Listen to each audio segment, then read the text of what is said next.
لو حاسة ان مصاريف البيت بتطير ومهما تعملي جدول وميزانية بتبصي تلاقي الميزانية بتخلص منك قبل نص الشهر، يبقى الفيديو ده ليكي. في سر بسيط جدا لو عملتيه مش بس ميزانيتك هتتظبط، ده ابواب الرزق المقفولة هتتفتح لك فجأة عن تجربة شخصية، وديونك هتسديها. لو بتعاني بقى من ضغط المصاريف والديون ومش عارفة توفري، يبقى الفيديو ده ليكي. لو أول مرة بتشوفيني فأنا أمنية، ودي قناتي كوباية شاي مع أمنية علي. ما تنسيش اللايك والشير والاشتراك في القناة وتفعلي الجرس على الكل عشان يوصلك كل جديد، واللايك لأن اللايك ده اللي بيرفع الفيديو ويخليه يوصل لأكبر عدد من الناس عشان الكل يستفيد. قبل ما نبدأ ما ننساش الصلاة على الرسول في التعليقات، اللهم صل وسلم وبارك على سيدنا محمد. دايما بنحس ان المصاريف زادت والفلوس دايما بتخلص قبل اخر الشهر، ومهما نعمل جداول وحسابات نحاول نوفر بنحس بضغط نفسي وقلق طول الوقت. بنسأل نفسنا العيب فينا ولا في الميزانية ولا في غلاء الأسعار؟ لكن الغريب ان ساعات الحل بيبقى في حاجات بسيطة جدا بنقولها بلساننا لكن مش حاسين بمعناها الحقيقي. النهاردة عايزة احكي لكم تجربة شخصية غيرت ميزانية بيتي وحياتي تماما. في اوقات كنت حاسة ان الابواب كلها مقفولة من كل اتجاه، زهق كده وقلة بركة محوطاني ومحوطة المكان، مش عارفة اتصرف واعمل ايه. في يوم من الايام كنت بمر بضيق مالي شديد، مصاريف البيت كانت فوق طاقتي والافكار بتاكل دماغي طول الليل. سمعت شيخ بيتكلم عن آية في سورة آل عمران، وقال إنها من أعظم آيات تيسير الرزق والبركة وقضاء الديون. ناس كتير بتعدي عليها عادي لكن معناها بيحرك جبال. والآية بتقول: بسم الله الرحمن الرحيم، قل اللهم مالك الملك تؤتي الملك من تشاء وتنزع الملك ممن تشاء وتعز من تشاء وتذل من تشاء بيدك الخير إنك على كل شيء قدير، تولج الليل في النهار وتولج النهار في الليل وتخرج الحي من الميت وتخرج الميت من الحي وترزق من تشاء بغير حساب. صدق الله العظيم. قررت وقتها أردد الآية دي بيقين، مش مجرد تكرار سريع باللسان وبس. كنت بقولها وأنا حاسة إن ربنا هو رب الأسباب، وإن البركة في الفلوس القليلة وممكن تخليها تعمل العجب. والله يا بنات فجأة وبدون مقدمات بدأت ألاحظ حاجات غريبة بتحصل. الأكل بقى بيفيد ويقضي أيام كتير، جالي شغل جنب شغلي، مصاريف كنت شايلة همها اتفتح لها أبواب وسداد ليها، يعني بشكل وبطريقة سهلة، يعني من حيث لا أحتسب. السر مش إنك تقولي الآية وتعدي، السر في كلمة: بيدك الخير. خير كتير ورزق كتير، مش بس فلوس. الرزق بركة في البيت وصحة وراحة بال وتيسير حال وتوفيق في انك تشتري الحاجة بسعر كويس.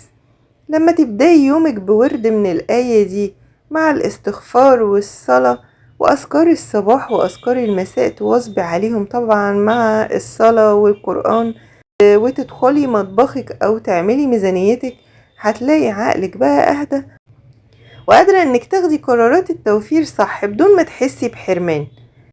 دلوقتي بقى هقولك كمان على حاجة جنب اليقين والدعاء بالآية دي، في خطة عمل وتدبير لازم تطبقيها في بيتك عشان الفلوس تثبت كده والبركة تزيد. الصدقة لو بمبلغ بسيط يا بنات، ما نقص مال من صدقة. اتصدقي بنية البركة في الميزانية، حتى لو ب5 جنيه، لو بسندوتش فول أو طعمية من أي محل وديه لعامل من عمال النظافة أو حد من الأولاد الصغيرين اللي بيشتغلوا في المحلات، الناس اللي طول اليوم برا، أي أكل، يعني لو حاجة بسيطة. الصدقة دي بتفتح أبواب رزق مقفولة وبتطهر المال. وكمان إنك تتبعي قاعدة ال24 ساعة دي بتظبط بقى الشراء العاطفي. أوقات بننزل نشتري حاجات مش محتاجينها لمجرد بس إن هي عجبانة أو عليها عرض. لو شفتي حاجة ونفسك فيها استني 24 ساعة قبل ما تشتريها، هتكتشفي في أغلب الأوقات إنك مش محتاجاها فعلا. وإنك تقسمي الميزانية لأظرف التوفير، وعملنا بيها فيديوهات كتير. تقسمي مصروفك أول الشهر لأظرف محددة، ظرف للسوبر ماركت والخضار والفاكهة، وظرف للطوارئ، وظرف للالتزامات الأساسية، بقسمة 50-30-20. لما الميزانية تكون قدام عينيكي متقسمة، مش هتاخدي من بنود تانية وتزنقي بقى نفسك في آخر الشهر. كل بند ليه فلوس خاصة بيه، ومهما يحصل ما تاخديش من فلوس بند تحطيها في بند تاني. وكمان انك لما تنزلي السوق تتصرفي بذكاء، وتبقى معاكي قائمة مشتريات محكمة، يعني انتي دارسة كل حاجة في البيت وكل حاجة، شايفة كل اللي عندك في البيت، كاتبة قائمة المشتريات. اياكي بقى تنزلي السوق او السوبر ماركت وانتي جعانة او من غير قائمة مكتوبة بالاساسيات. التزمي بالقائمة تماما، وقارني الاسعار بين الاماكن المختلفة قبل الشراء، وانك تستغلي بقايا الطعام وتدوير المأكولات. اكبر ميزانية بتضيع في البيت في هدر الاكل. اتعودي دايما تعملي يوم لبواقي الاكل، كل يوم يتبقى منك حاجة من الغداء او العشاء شيليها في علبة وشيليها في الفريزر، وفي يوم كده نطلع بواقي الاكل ونقضي بيها يوم. مش عارفة لو ميزانيتك في اليوم ده مثلا للغدا 100 جنيه او 150 جنيه، انتي وفرتي المبلغ ده ببواقي اكل الايام التانية. يعني انك تعملي يوم لإعادة التدوير في الاسبوع، تجمعي فيه بقايا الاكل واعملي منها وجبة جديدة ومبتكرة. وقفي بقى الشكوى وتغيير لغة الكلام عن الفلوس. بلاش طول الوقت نقول الفلوس مش بتكفي، الدنيا واقفة، مفيش فايدة.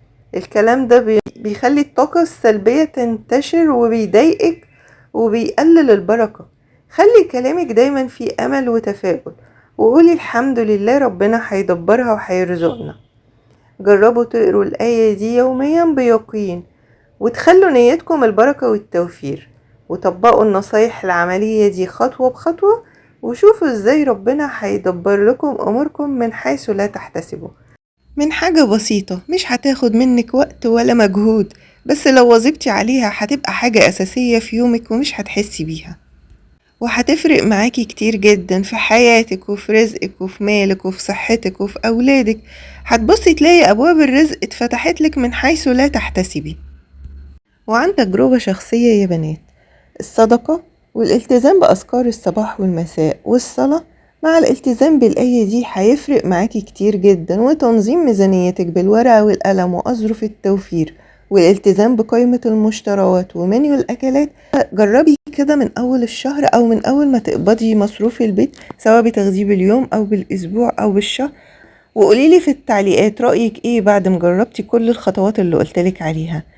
مستنية تقولولي رأيكم في التعليقات، وما تنسوش اللايك والشير والاشتراك في القناة، وتفعلوا الجرس على الكل عشان يوصلكم كل جديد. دمتم في حفظ الله ورعايته. مع السلامة.